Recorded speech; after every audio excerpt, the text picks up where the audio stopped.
Maka apapun yang dilakukan, mengotak-atik ayat untuk mencari pembenaran, bagi agama kita itu tidak boleh.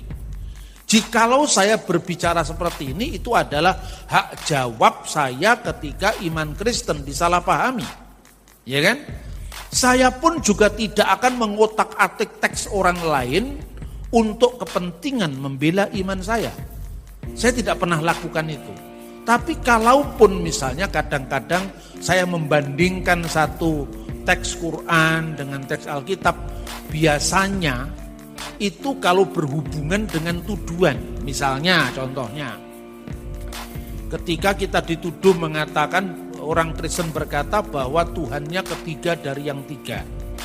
Karena kata ketiga dari yang tiga itu muncul dari teks Al-Quran, ya terpaksa saya menunjukkan sumbernya.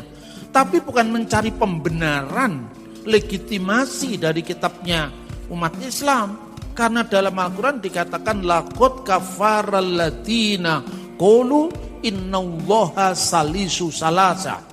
Sungguh telah kafir orang yang mengatakan bahwa sesungguhnya Allah itu ketiga dari yang tiga.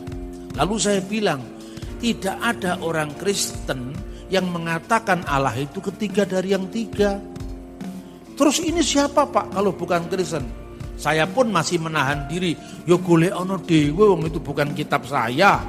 Ya toh? Lu kurang sabar apa saya ini? Saya kan tidak pernah mau mengintervensi orang lain, tetapi itu pun di YouTube orang masih mengatakan, "Hei Pombong, kamu jangan suka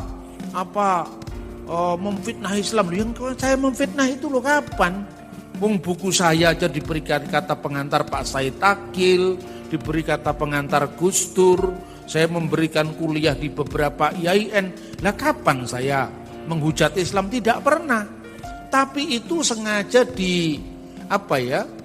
sengaja dibuat orang untuk disetting seperti itu. Karena apa? Karena saya tidak pernah berhenti untuk mempertanggungjawabkan iman saya ketika iman saya disalahpahami oleh siapapun. Karena secara hukum itu kan hak jawab. Wong itu iman kita tidak seperti itu. Maka saya katakan, cobalah kamu cari di mana ada orang Kristen yang berdoa, ya, atau yang berteologi, kami percaya kepada ketiga dari yang tiga, kan nggak ada.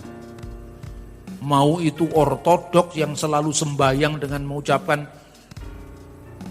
Allah yang esa, ketika mengatakan Bismil ab walibni warahil kudus al ilahu wakid amin, demi nama Bapa dan Putra dan Roh Kudus al ilahu wakid, Allah yang esa amin. Ya toh?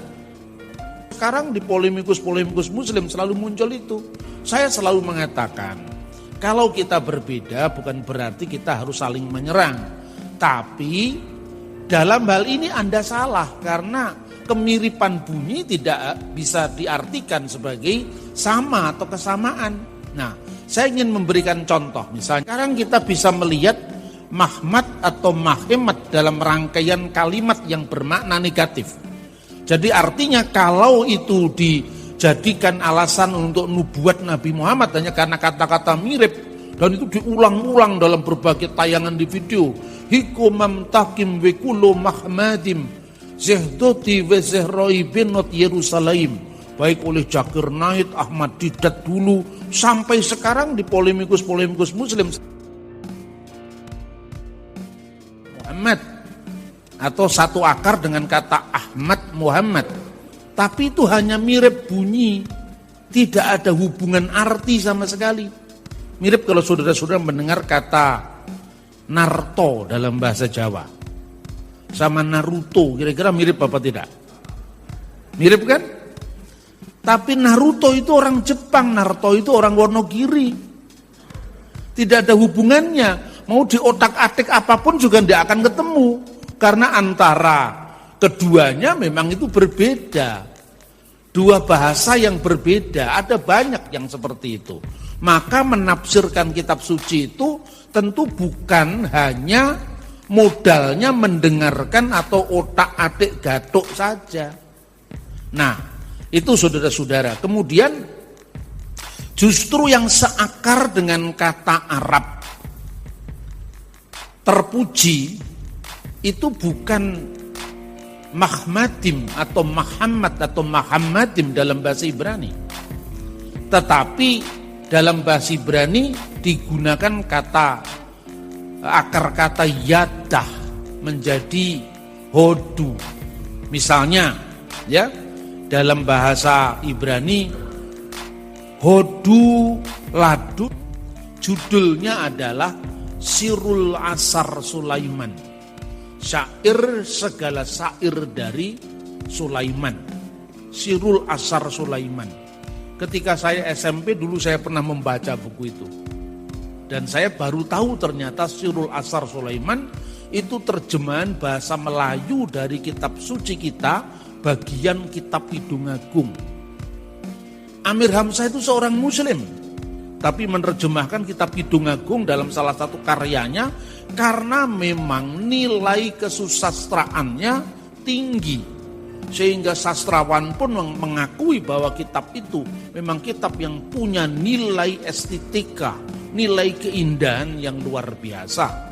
Selain misalnya Amir Hamzah menerjemahkan kitab suci Hindu yang namanya Bhagavad Gita.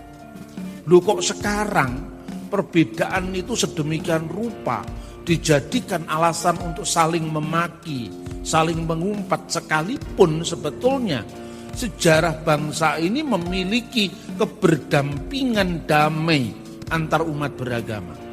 Nah oleh karena itu tatkala misalnya saya menjawab kritik teman-teman polemikus Islam terhadap Kristen, saya tidak pernah akan menyerang agama orang lain. Tetapi hanya bagian-bagian yang disalahpahami saya jelaskan, saya luruskan dalam suasana saling berbagi.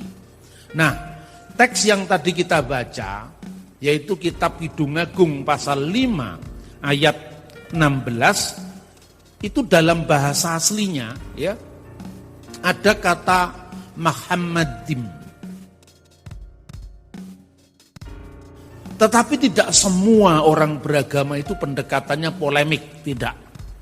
Ada pendekatan yang lebih simpatik, ada pendekatan yang lebih ramah, lebih simpatik dari kalangan saudara-saudara muslim kita. Itu terbukti mereka kadang-kadang terbuka untuk mendengar dari sumbernya langsung. Sebagaimana saya sering diundang untuk memberikan kuliah tamu di beberapa IAIN. Itu menunjukkan bahwa harapan hubungan baik sekalipun kita tidak sama, tetapi kita masih bisa bersama-sama, apalagi sebagai warga bangsa Indonesia yang menjunjung tinggi Bhinneka Tunggal Ika.